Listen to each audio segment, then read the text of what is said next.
ஏமானு குட்டி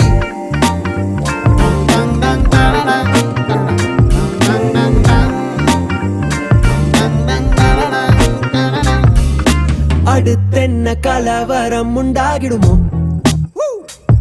உள்ள அணுக்களில் கலப்படம் என்றாகிடுமோ கிட்டத்தட்ட காதல் வந்து உச்சக்கட்ட போதை தந்து நெத்தி பொட்டில் முத்தம் வைக்க நேரம்